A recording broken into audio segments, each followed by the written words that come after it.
Polaris National Security was founded to make sure Americans across this country understand why we need leadership abroad to keep our nation safe. Our leaders are asleep at the wheel. We never imagined how quickly it would take our leaders to turn peace through strength into war through weakness.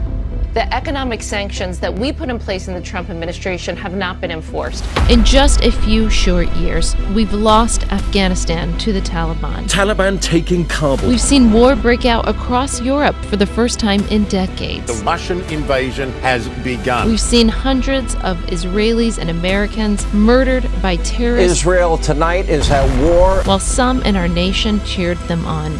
We have an administration that does not take China seriously. We won't let this continue on without a fight.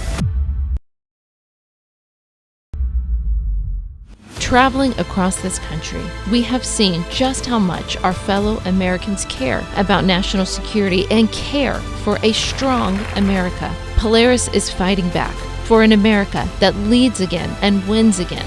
We're taking our next generation of leaders to see the open border for themselves. We are ready to take on 2024 and to continue to spread our message across this nation. Start pushing back and containing China. China should be our number one focus. Knowing what you're fighting for matters. We will always stand up for America to make her that shining city on a hill.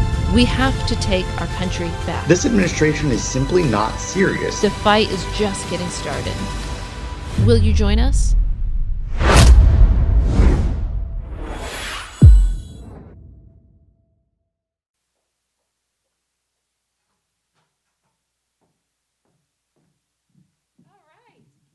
Everybody.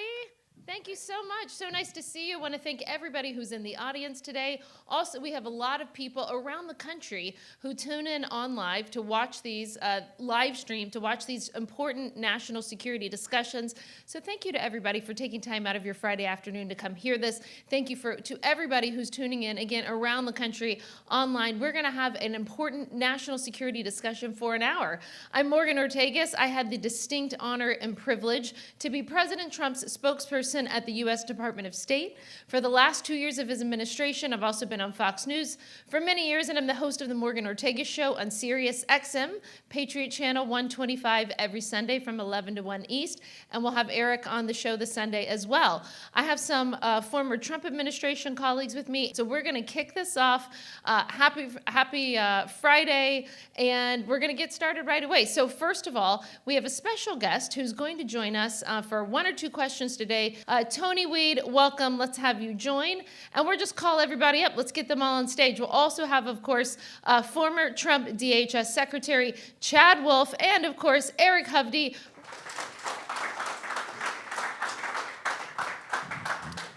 Why don't we have you down there on the end, Tony? Thank you. Chad, right there is probably good. Great. All right, we're going to jump right in. We will have time for audience questions. Won't be able to take questions from the live stream, although if you send me a message on X at Morgan Ortagus, we'll try to get to all of your national security questions, incredibly important stuff. So first, I got to go to, I think, what is the most important national security issue, and that's our southern border. I want to ask all of you this question, but of course I have to ask the man that President Trump put in charge of the southern border. I was floored today when I arrived in Wisconsin. I have on Fox News, of course, and I'm getting dressed, getting ready to do some interviews, and I see that the ICE director, I believe, had issued some incredibly alarming statistics. And these statistics, these are rough numbers, and again, this was hot off the press if you didn't see this today. But essentially, Chad, it said that over 13,000 convicted murderers have entered this country illegally, and over 15,000 convicted rapists. So these people are roaming the streets of our country. I assume we don't know where they are. To me, tell me if this is out of the ordinary. These seems like mind-blowing numbers to me, Chad Wolf. Well, I think they are, but these are just numbers, what we call, are on the non-detained docket. And so what that letter and what that wealth of information that was released today, there's about 435,000 criminal illegal aliens. These are individuals that have been convicted of a crime, a variety of different crimes, that the Biden administration knows about.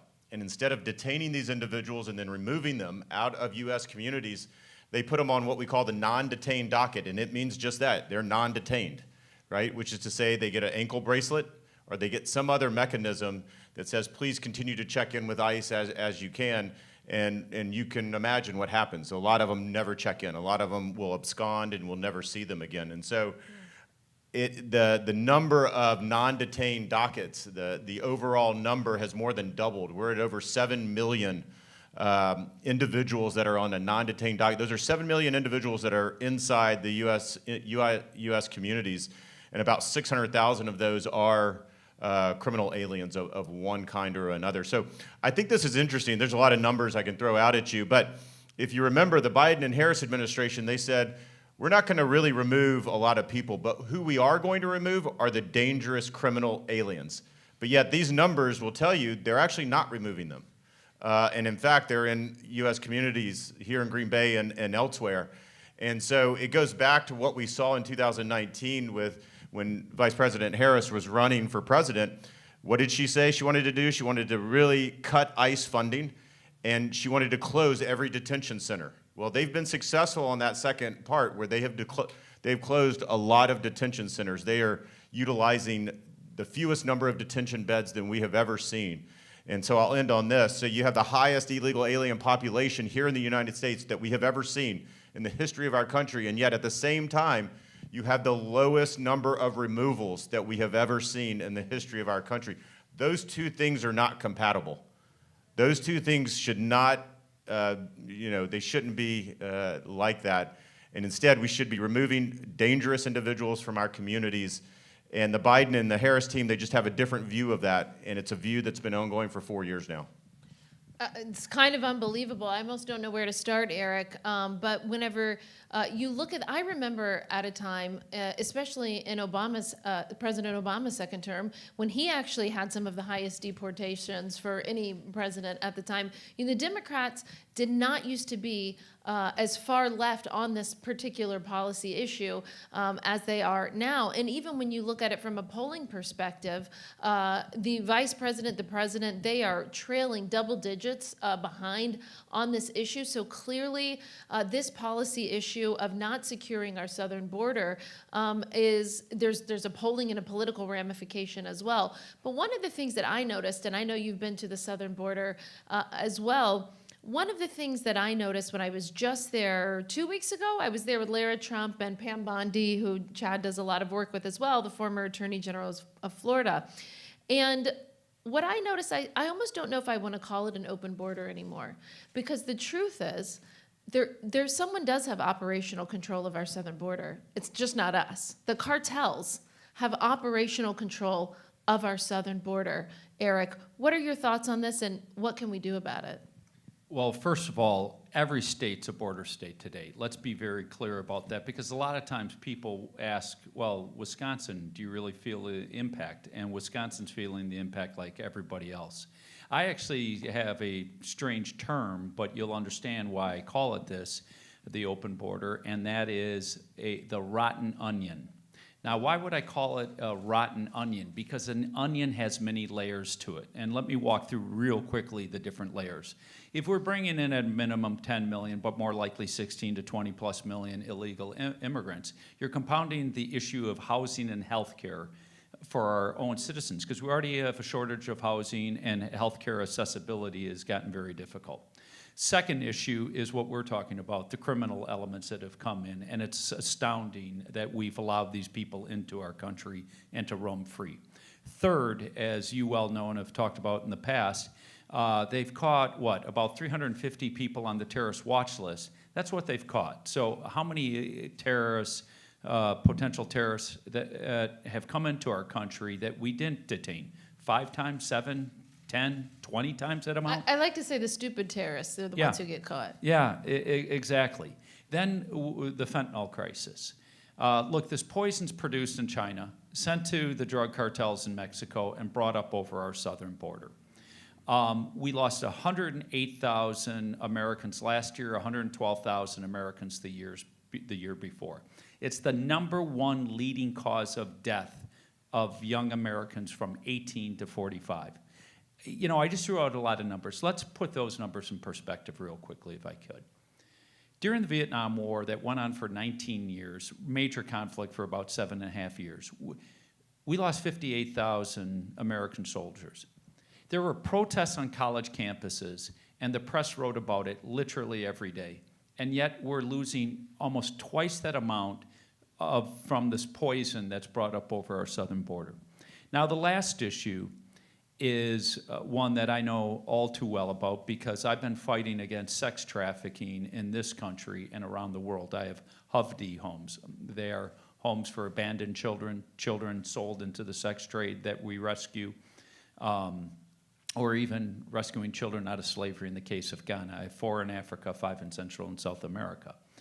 And they've created a massive humanitarian crisis on our southern border. You have 100,000 children that they can't account for. Sadly, I can tell you a lot of those children have probably ended up in the sex trade. The other thing that has happened is we've created modern-day slavery. Now, people may be confused by that. Let me explain that. So somebody's coming from, let's say, Guatemala or really anywhere in the world, and they're trying to get into the country. They go to a human trafficking cartel. They say, we're going to charge you $10,000 to bring you into the U.S. They probably don't have $10,000. So they get brought in. All of a sudden, they get here. The human trafficking cartel says, well, no, it's now going to cost you $20,000 because it was that much more difficult. You're going to pay us off by taking a third or half of your salary every single week in your payment and pay us. They're indentured servants for years. And it's, as I said, a form of modern-day slavery. So they've created a massive humanitarian crisis on our southern border. So everything is wrong about it. Yeah, I mean, in the humanitarian crisis, that sometimes gets lost in the conversation, and it's the one that's really most deeply profound. Chad and I have been to the southern border many times together in the past few years. And one of the things, Tony, that he and I always do on these border trips is we go and we talk to the local community food bank, and we learn about the stress and the pressure from them, from all the migrants coming in at a time of record high food inflation, 40-year high food inflation in this country. We go to the hospitals, and we learned in Yuma, Arizona, for example, how pregnant women in Yuma were having to drive 2 and 3 hours away to have their babies somewhere else because they didn't have enough room for them in the hospital. And we also learned, of course, the terrible things that you could only imagine that the cartels do to these women and girls as they're basically trafficked, some of them multiple times across this border. You may have the ability next year to make some policy changes. How do you want to tackle this issue? Well, as I travel around all 11 counties here in the 8th District of Wisconsin, that is the #1 issue that people talk to me about, along with the economy. And I'm spending a lot of time right now getting to know the sheriffs in all of the counties. And just today I had a conversation with a sheriff. We're rural America here. And so you'd think we're isolated from this issue, from the border issue. And he was telling me about a Mexican national that was operating drug houses in his county and also in 4 other counties. And they had to do all of these investigations and go to the other counties, try to work with the other jurisdictions. And it just took a lot of time and resources in order to track this person down. And they were having houses set up in different counties right here in District 8. This was only a year ago. And when they would go into these houses, they'd see the activity from the drug trade and the cartel activity. They'd also see, the prostitution and the sex trafficking and those issues, evidence of all of those issues. And it really takes a toll on the sheriff's departments right here in rural America, right here in District 8. And so we see that, the amount of money and time and manpower that it requires and the coordination between those jurisdictions, the sheriff's department and police departments. And so we are in a border town. We're in a border county, in a border state. And that's the frightening thing about this. And continuing to hear these stories, they're happening everywhere right here in District 8. One of the things that I think is so incredibly important to talk about, and Eric just mentioned it, Chad, is the fentanyl crisis and how it relates in all of this. You and I have done so many of these national security events around the country for 3 years now. We started in the 22 cycle, and almost every single time we would do one of these events around the country, or for those of you who are watching around the country on the live stream, they write in and tell me about the children that they've lost, the family members they have lost. It's affected so many people. And there's a particular angle that I'd like you to speak to that you have a lot of knowledge of. And that's what you did, what we did together at the State Department and, of course, led by you at Department of Homeland Security to stop the chemical precursors that come from China from getting into this country. And that's, of course, how they make the finished products, the cartels do, of the fentanyl. Can you talk about the China angle for a little bit and what you did? Sure.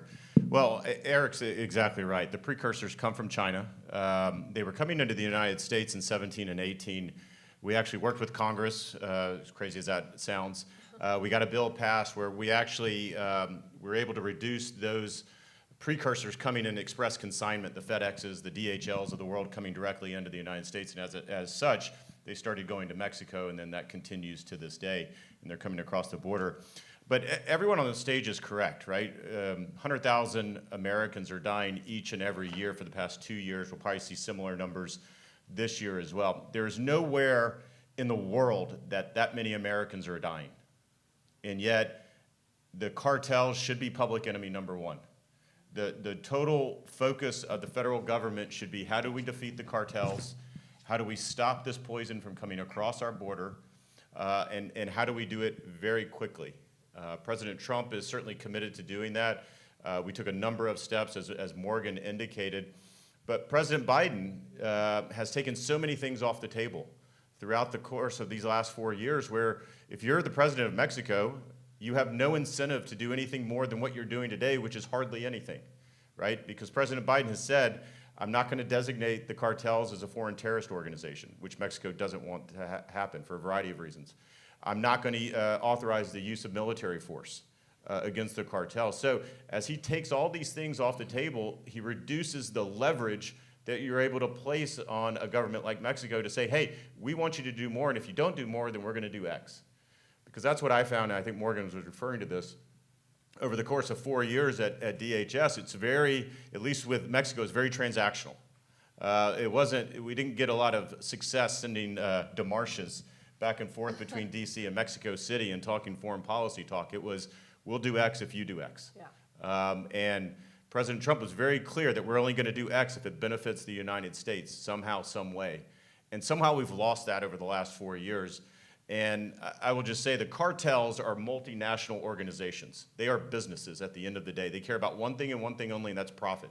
And like any business, they want predictability and reliability. And the Biden-Harris administration has given them both of those things over the last 4 years. There's hardly been any new policies put in place along that border, if you think about it. Just this year alone, they started talking about a bill in Congress, right? I think the vice president's at the border sometime today. Her second time there, by the way. She will do three things. She'll blame Republicans for the border crisis, which is baffling, because last time I checked, they're in power for the last 4 years. And then she'll say, I want to give Border Patrol more money and more resources. And my sort of response to that is to do what? You're going to give them more money and more resources to facilitate more people into the country, or are you actually going to deter the illegal behavior? Because that's what it's going to take. You got to hold people accountable, you got to deter it, and you got to bring some process back to the chaos along that border. And so I've had many members of Congress talk to me, and they say, look, for every dollar we spend in Ukraine, I'm going to make the administration spend $1 on the border. And my response to that is, please don't do that. Not unless you tie that money with policy changes. Right. Because they're going to continue to utilize that money to facilitate their planned strategy, and it is intentional, what they've been doing the last 3.5 to 4 years. So all of that is to say is it doesn't have to be this way. There's a different way to operate, not only the southern border, but the northern border. We're seeing more and more encounters along the northern border as well. There's a different way to do this, and it's not simply to throw the doors open and say, come on in, we'll figure out who you are later, whether you're a threat or not, and then we'll try to track you down, we'll ask you to leave. If you don't leave, then maybe we'll send an ICE agent out. Like, it's all very difficult at that point. We gotta stop them before they come in. And those that are coming in, we need to understand who they are, and we need to understand why they are coming here. I'll just end on this. The United States is the most generous nation in the world. We give over a million green cards each and every year for foreign nationals all across the world to come here and be part of the United States. All we're asking is that you come here legally and you abide by our laws. And the first thing that you do should not be to violate the U.S. law, but that's what we see on a routine basis. Well, you know, on that point, one of the lies that you will hear coming out of this administration is they will say, oh, the border crossings are at the lowest point. You know, now they equal the numbers that were happening in the Trump administration. And what I learned 2 weeks ago when I was at the border in Yuma, Arizona with Lara, Trump, and Pam Bondi, we were at Trump's border wall. There was a big sign, big white sign, and it had a QR code. And you could scan the QR code with your phone. And when you did, it took you to They all have phones. Well, yeah, they all have phones. Right. It's really rough life. But you could scan the code, and it would take you to download this the CBP One app. Did I say that right? Yeah. And in this app, all you do is apply for asylum via the app, and then you can go to any legal port of entry, and it gives you a court date. The court date could be 2 weeks or 2 years from now. They have to let you in at the border once they see that you have this asylum court date. So essentially, tell me, I mean, this is what I learned at the border. So I think in July, there was like 150,000 people that would have been inadmissible into the country, but essentially the Biden-Harris administration is facilitating the illegal people from coming into the country. They're just taking them from the southern border to a port of entry with the app. Yeah, I think that's pretty much right. Look, all of these individuals, whether you come across the desert, the river, whether you go to a port of entry, whether you're being flown in under parole, they're all inadmissible. These are illegal aliens that have no visa to come to the United States. If you do not have a visa to come, you're inadmissible. And then the federal government, in this case, the Biden administration, will give you certain things. So I want to get to these guys, but I'll just say that they are fundamentally remaking how we look at the border. And so normally, historically, under President Obama, Bush, and even to a certain extent under President Trump, you could look at the Border Patrol encounters each and every month and say, well, how are we doing down there? What's the deterrence looking like? You can no longer do that with the Biden administration because the Border Patrol encounters are shrinking because, as Morgan said, they're funneling everyone through a CBP One app and through a port of entry. They're doing that, and they're also flying in from 4 different countries, Cuba, Haiti, Venezuela, and Nicaragua. They're flying up to 30,000 of those foreign nationals into the country every month. You no longer have to go to the southern border. You don't have to cross that. You just get flown into 32 communities across the country each and every month. So on top of the Border Patrol encounters, you now have to look at CBP One encounters, and then you have to look at the parole encounters that they're doing. We've never had this before at the border. We've never had this sort of layered system where you're just facilitating the continued entry of otherwise inadmissible individuals trying to get into the country. It's just never been this way. You're actually telling me something I didn't know, and I read stuff all the time, but I didn't know this. So you can go to Cuba and you can fly into the country? Cuba, Haiti, Nicaragua, and Venezuela. Those 4 countries, you apply for this parole program and you get flown into the country. I had no idea. Well, hopefully you two can fix that. That's pretty bad. That needs to be fixed right away. You know, talking about what he said, but also I thought your fentanyl point was so important as well. And so you can respond to either, but I just wanted to remind you one of the things that President Biden said recently. He said, my administration has seized more fentanyl at our border in the last 2 years than any in the prior 5 years combined. To me, that I don't think he realized that was a cell phone. Yeah, well, let's give numbers. So the county in Arizona where Tombstone is, the sheriff was up here speaking and shared that in 2019, they caught 6 million fentanyl pills coming across the border. By 2023, 111 million fentanyl pills coming across the border. Now, 111 million fentanyl pills could probably kill all Americans, and that's just one county in one state. So, look, they've created this crisis. They're trying to run from it now. I get often asked about, well, isn't it the Republicans that killed this bill that would have shut down the border? And I look at them, and I'm like, you realize that under President Trump, you had about 300,000 border crossings this last year. Right after that, They got rid of stay in Mexico, Section 42, Section 8, and a variety of different things. And boom, over 3 million, then over 3 million the next year, and well over 4 million. And we really don't know. They have really no clue how many illegal immigrants have come in. And fentanyl just started flooding in. So, you know, President Biden has a way of playing with numbers and statistics. Remember, Mark Twain had a great line. There's 3 kind of lies: lies, damn lies, and statistics. It's kind of like Joe Biden taking credit for all the job creation. No, you're just taking credit for all the jobs that got hired back after we shut down the economy during COVID.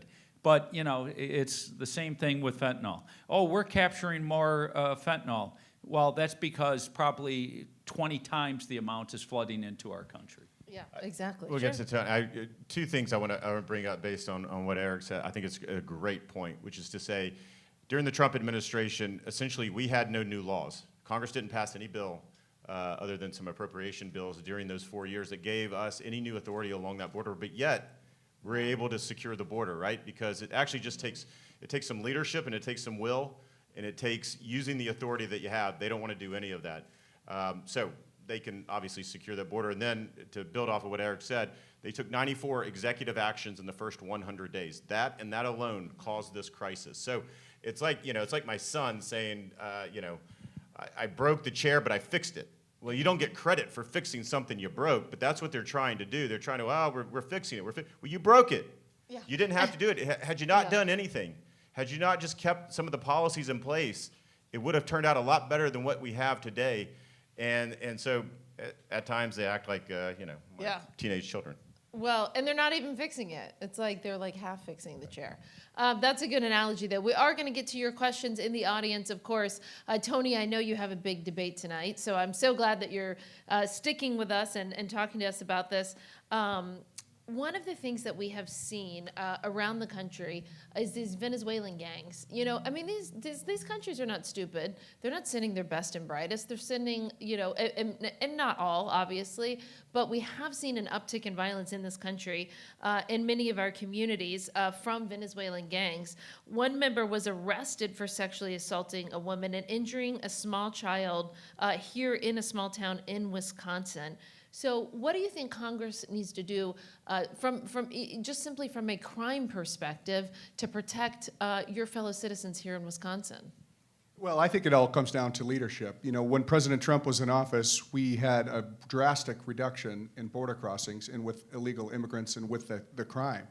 And that's what it comes down to. This administration, this last 3.5 years, we've seen they've completely failed. They completely undid the executive actions of President Trump, and now we see the mess that we're in. And the thing that I continue to hear in the district as I go around is people are wondering why.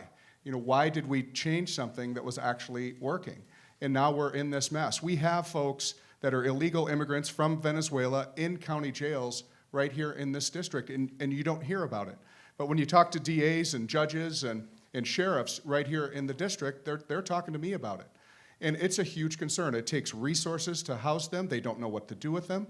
And there is no cooperation with the federal government. And that's a big concern right here. And again, we continue to see time and time again in our small communities, the cartel activity, folks that aren't citizens here, and it's becoming a problem. And sheriffs are upset, they're concerned about it, and people are upset.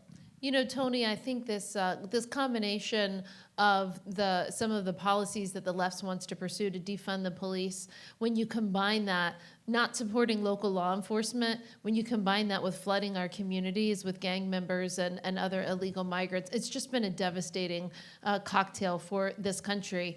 And it's not surprising to me why, you know, the administration and the vice president is suffering so much from a polling perspective on it. Well, we want to keep you as long as we can. If you do have to peel off for your debate, you do that, but stay as long as you can. Eric, I want to talk to you. I just want to switch topics because we do like to go around the world, and when we give it to the audience, you can ask us anything related to American national security. But we were just talking on my radio show about what's going on in the Middle East. So just to give everybody an update, we've seen over the last 2 weeks, did everybody see the the pager and the walkie-talkie bomb? Yeah, you guys saw. What an amazing operation, by the way. So you've seen that happen in Of course, Israel was going after Hezbollah. There's been a lot of strikes since then. We will probably get more clarity in the coming days, but we believe extremely top Hezbollah operatives were taken out. Now, what's really interesting to me, and you and I were just talking about this, and this has happened in both Israel and Ukraine, that the White House, the Pentagon immediately comes out and says, oh, well, we didn't know anything about this operation. And I think they're trying to maybe absolve themselves of some responsibility. But what it shows to me is, and this has happened with the Ukrainians as well, the last time they did an offensive, they didn't tell the White House about it. So you look at Israel, they're strike after strike, operation after operation. The Biden-Harris administration learns about it in the news with everybody else, basically.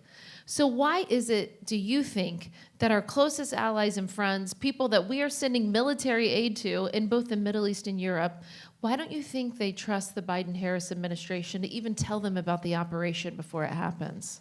Because why would they have confidence? Seriously, why would they? I mean, think of the incompetency that has happened. First of all, I think all this global conflict, because we hasn't seen the world in this much chaos in decades. I mean, you have to go back into the 60s and before to see this. I think it all started 3 years ago back in August on that fateful day when we withdrew from Afghanistan. As I like to say, it was my most embarrassing moment of my life. Absolutely. As an American. I mean, we did everything back-asswards. We should have kept that strategic military base, Bagram, that was so strategically important for that part of the world, as well as to be able to tamp down any kind of future terrorist activity. But, okay, they even pulled out of that. But don't you think they would have pulled out our American citizens, our Afghan allies that risked their lives for us? Don't you think they would have taken out the billions of dollars of military equipment? No, they did everything in reverse. We lost 13 Marines that day. We had the Afghan allies running, holding onto those planes, falling to their death. Why? Because they knew they were going to be killed. And we left, again, billions of dollars of military equipment. I think our adversaries around the world looked at that and moved. Putin on Ukraine, the Ayatollah through Hezbollah and Hamas on Israel, and look what's going on in the South China Sea. China's getting more aggressive, not just on Taiwan, but the Philippines, activities around Vietnam. So I think all of this has been created by the incompetence of this administration.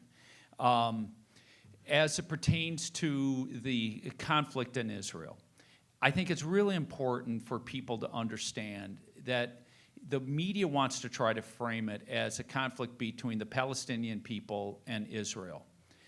It's really more a conflict between Iran through their proxies, because there's no way Hamas would have ever moved without the authorization and money from Iran as well as Hezbollah.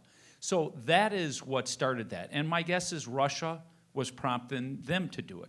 But think of what Iran was accomplishing with that strike. One, they hit their great enemy, Israel. Two, they hit their great enemy, America, and pull our focus away from Ukraine. But third, what a lot of people don't talk about is they hit the Saudis, because the Saudis were getting ready to normalize relationships with Israel through the Abrams Accords, which, by the way, President Trump negotiated, and you would have thought he would have won a Nobel Peace Prize for that act. I mean, heck, they gave President Obama a Nobel Peace Prize for what? Nothing. But you would have thought he would have gotten that. But that's why I think Iran struck, and I think it was at the urging of Russia, and I think China is interlinked behind all of this as well. You know, one of the things that get lost, Chad, in this whole discussion about the Middle East is that over 40 Americans were killed. We still have 4 Americans held hostage today in Gaza behind enemy lines by a terrorist group. And you know why we're down to 4 Americans left?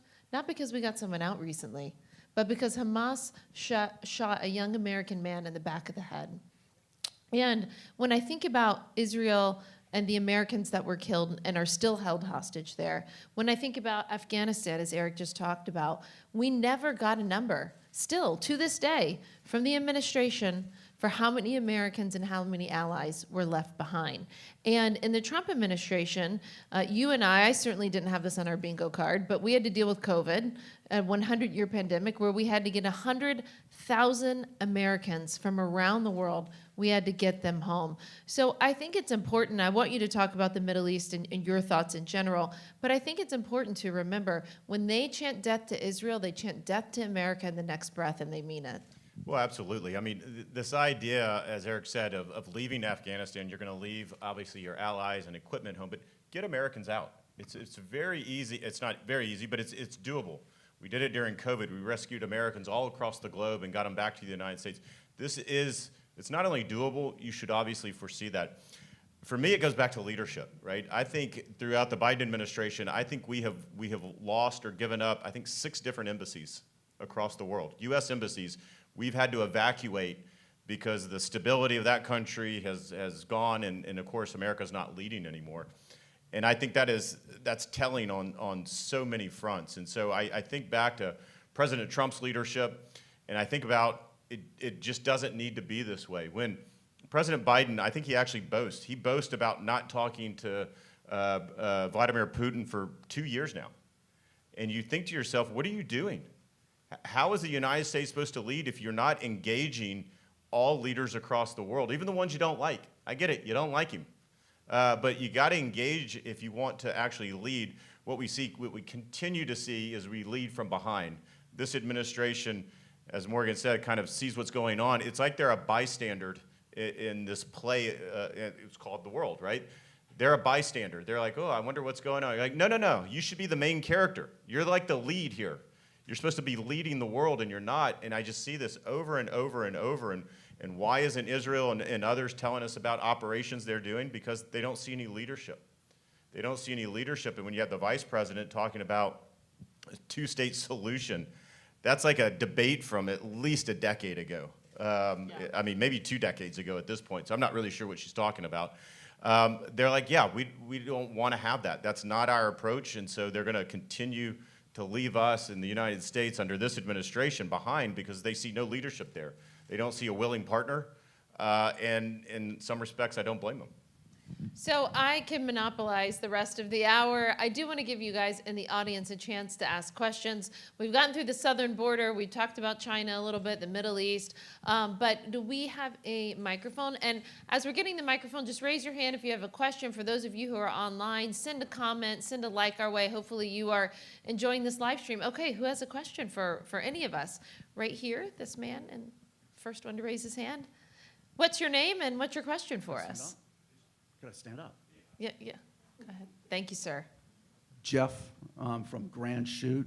Hi, Jeff. I have a comment and a question about Ukraine. But before I say that, the pager explosions was an act of terrorism.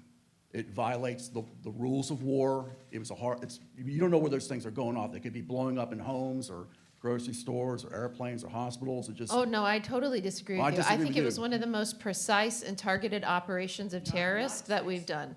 And it's absolutely not an act of terrorism. Yep, you can ask a question. Controlled by Israel and IPAC, and that's unfortunate. So you're okay, so we're going to move on to somebody else, but thank you. We can talk about Ukraine for sure, but first of all, as a Jewish American, let me just say that this man's comment is incredibly offensive and untrue. But thank you for coming. I wish I controlled everything. That would be nice. Okay, thanks. If I can address Ukraine.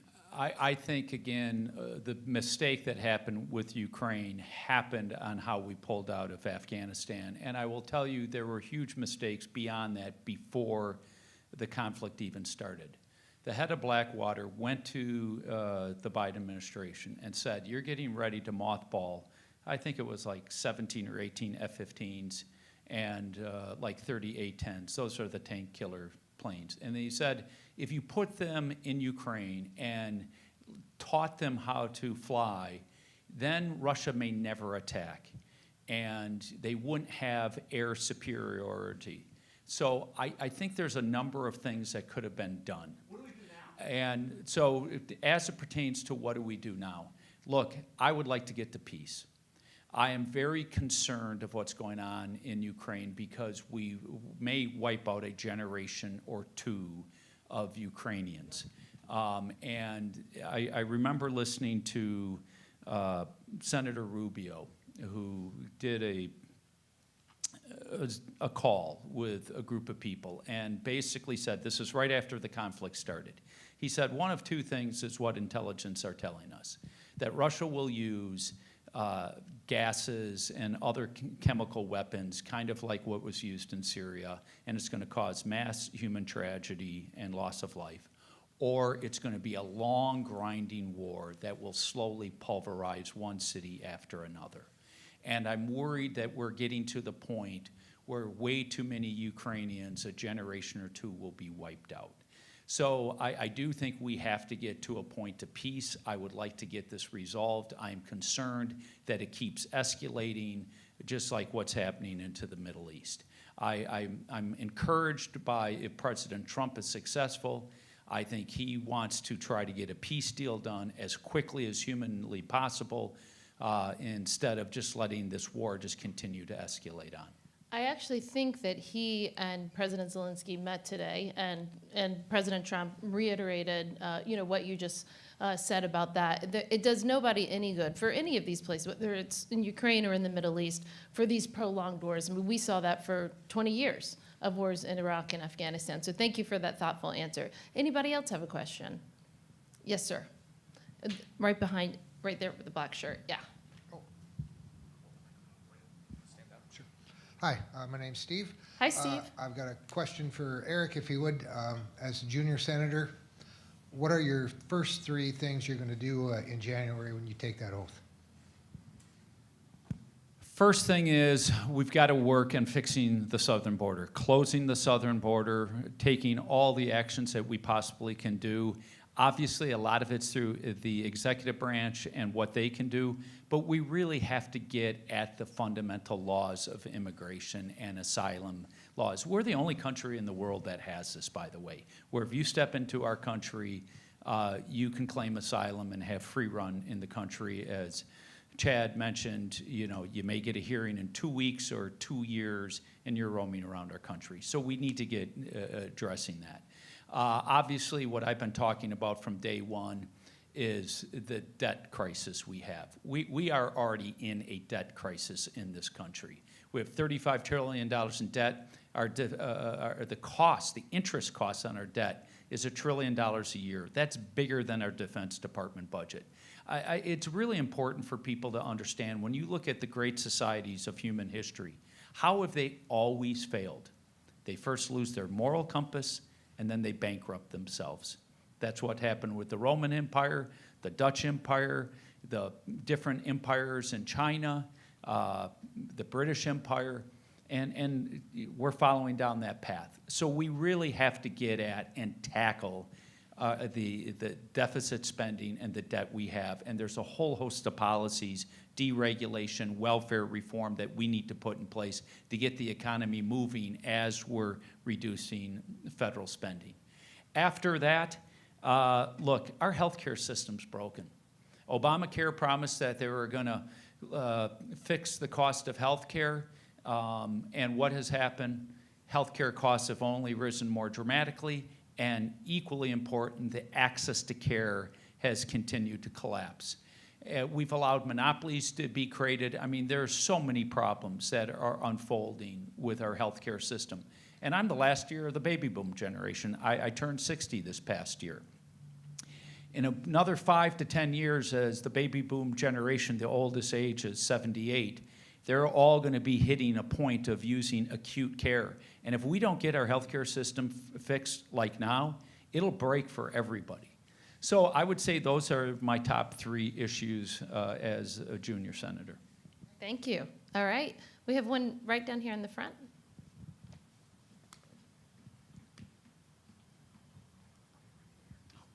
Yeah, wokeness, I believe, has left our military in a diminished state of readiness. Yeah. Weak leadership has left us vulnerable to, it's created an opportunity for foreign adversaries. We have Israel fighting potentially a multi-front war. Who knows what Putin and Russia will do. We have chaos at the southern border. Yep. My concern is you have China that has maybe helped orchestrate some of these things behind the scenes, and they make a move on Taiwan, potentially before the next administration is sworn in. Yep. How do we stop essentially an uncontested takeover of one of our strategic allies in that? Well, I'm happy to tackle it first, and then I'll let the guys answer. What was your name again? Senator Andre Jacques. Great. It's such an important question. It's what I would say, if anything keeps me up at night or worries me, it's your exact question.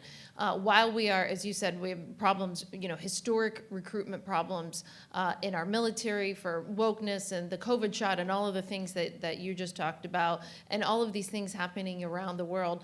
It could be something over Taiwan, or it could be something like the second Thomas Shoal in the Philippines. And people forget that for decades we have had a mutual defense treaty with the Philippines. I think that Xi Jinping in China, he's wanted to keep his head low. He doesn't want to be a part, of the election. It was barely brought up, maybe even not at all, at the debate between the vice president and former President Trump.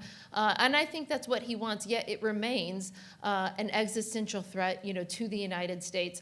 And I think that we really have to change the language that the Biden administration has been using, calling them a competitor. They're a lot more than a competitor. They are intent on dominating the region and dominating the globe. And a communist-led world order is, I think, something that's scary for all of us. So that period in between the election and the inauguration, I think, is something that we're always worried about what could happen. I'm concerned about that just like you are. My bigger, broader concern is that the Biden-Harris administration, that neither of them have learned from their deterrence failures in Europe and in the Middle East and at our southern border, et cetera. So if you don't understand why you failed to deter Putin from invading, if you don't understand why you deterred Hamas, why you failed to deter Hamas in Iran from October 7th, I don't think that you have fully absorbed those lessons enough to actually deter Xi Jinping.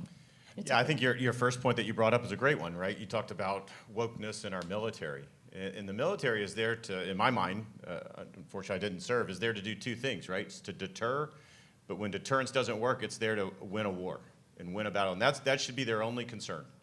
Instead, you have all this, woke teachings and trainings and everything else, and I'm sure Morgan can tell us all about it. Yeah. Still a reserve. So that is a problem, but that comes with leadership, right? Making that you have the right commander-in-chief, you have the right Secretary of Defense that's not pushing that down. When I look at all of our concerns, and you certainly listed a lot of them, a lot of the, I see, looking outside our borders, I see three issues that a new administration, President Trump administration, hopefully will have to tackle. They'll certainly have to tackle Ukraine, right? Certainly the Middle East, and then it's China. You've got two hot wars, and one, as you indicated, could be another one. Those are three big problems that they're going to have to tackle that this administration has done absolutely nothing with. They've just sort of seen it progress over the course of 3.5, going on 4 years from now. And that's a shame, but they're going to leave a host of issues to resolve. I have faith that President Trump, with the right team behind him, can resolve those.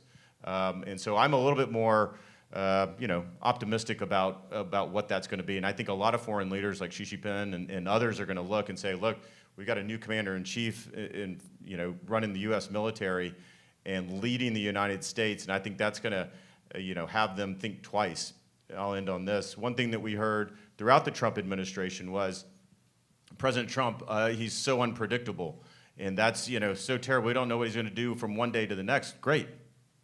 I hope our adversaries think that, right? Because that keeps them guessing. You don't want someone who's predictable. You don't want an adversary to go, I know exactly what the president's going to do, and so now I can do something different. So I see that as a strength and not a weakness. Others would disagree, but that's my view. All right. First, in regards to the military, probably the most stunning statistic that I can give anybody, and it still blows me away every time I say it. According to the military, 77% of our young people cannot qualify for military service today due to mental health problems, addiction problems, and obesity factors. Think of that. That's stunning. I mean, over 3/4 of our young people cannot qualify. We're having a hard time getting recruitments into the military. So we need to fix these issues. These are structural issues going on in our country, and our young people are in deep trouble. Now, as it pertains to China and Taiwan. Like with everything in life, there's two sides to a coin. We've been running structural trade deficits with China for a long time, massive deficits that economically benefit them hugely. America used to run huge trade surpluses like China is doing today with Europe during the 1920s. But what happened during the 1930s that helped put America into a Great Depression is once trade barriers started going up, America got hurt a lot more because we were running trade surpluses. They were running trade deficits.